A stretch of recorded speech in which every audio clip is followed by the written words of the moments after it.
My name's Sefton Hill, Game Director on Batman Arkham Asylum. Today I'll be demoing one of the challenge mode maps to give you just a small taster of the Invisible Predator gameplay in Batman. Let's start with looking at what is Predator gameplay. Deep inside Arkham Asylum, Batman is faced with insurmountable odds. The place is full of Joker's henchmen shipped in from Blackgate, and they're armed and ready for him. And as we all know, Batman is not superhuman. They know you're coming, but they don't know where or how. So Predator gameplay is all about using Batman's advantages, his intelligence, his agility, his gadgets, and his ability to plan and prepare before striking. So here we have Joker's henchmen all grouped tightly together, and I need to figure out a way to break them up and get them moving around the level. What's that supposed to mean? So I'll drop down here behind this weak wall and use my explosive gel to set a trap. I can explode the gel and use the debris from the wall to knock out the henchmen behind it. I can move up here, around the vantage points, around the top of the room. I look back down at where I laid the charge before, and then detonate the charge and incapacitate the henchmen behind the wall.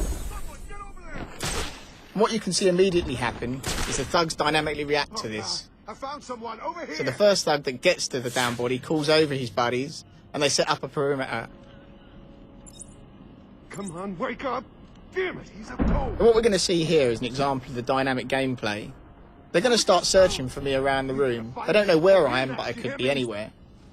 There is no set patrol paths for the thugs, and every time you play the game it's different. So even me demoing the game for you, I have no idea what's going to happen.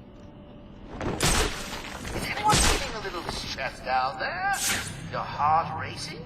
Well, get a grip and stop that. I'm using detective mode to hunt down isolated henchmen.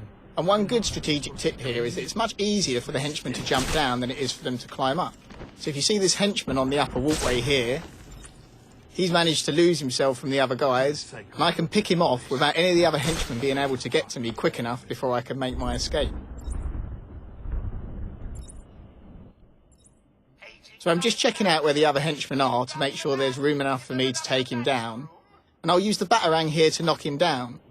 I'm going to go for a headshot because a headshot's going to stun him for longer.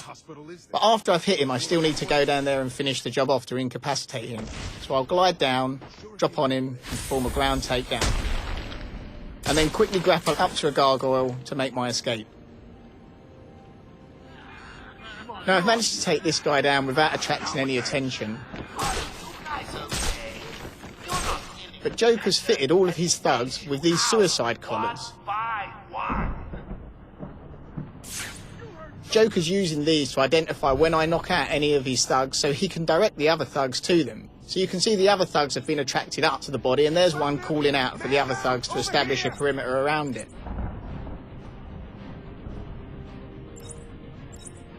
Now what I'm actually playing here is the challenge mode. And the challenge mode has a number of specific takedowns that you need to try and achieve. 2 of those takedowns were a batarang takedown and using the debris from a wall. You can see the white bats under the time, signifying the fact that I've already done those 2 takedowns. But I have a third takedown to do, which is a silent takedown. So hiding under these grates, you can see the camera stays up outside the grate and allows me to track people moving up above.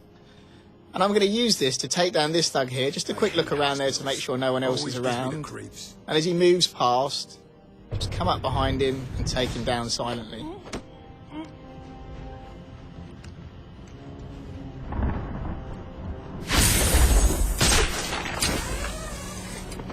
So up till now you've seen I've been quite patient with the different takedowns I've used, but you can be more aggressive, that's totally your choice.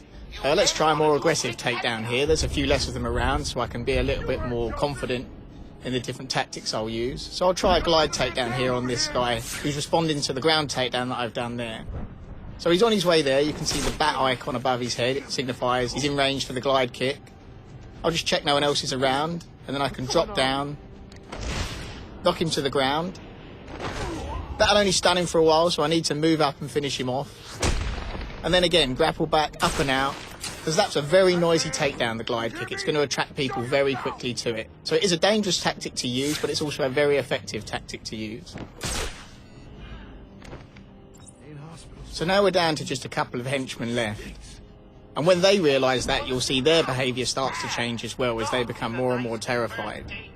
So again, Joker's ordering his henchmen around. but you'll see that they start to become more and more nervous to follow his orders.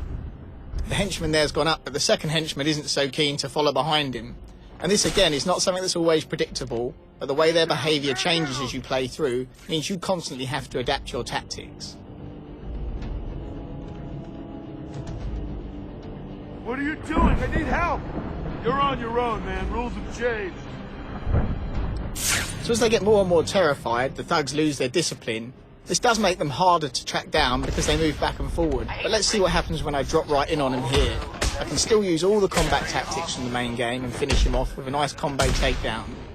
And again, the noise from this is going to attract another thug. But even on the ground level, Batman can use cover. So using this corner cover here, I can batarang the thug, he doesn't even know I'm there, and then go round and finish him off.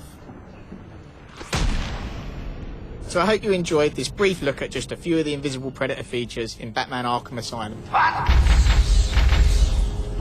Oh, that's... I really am going to have to hunt you down and kill you one of these days.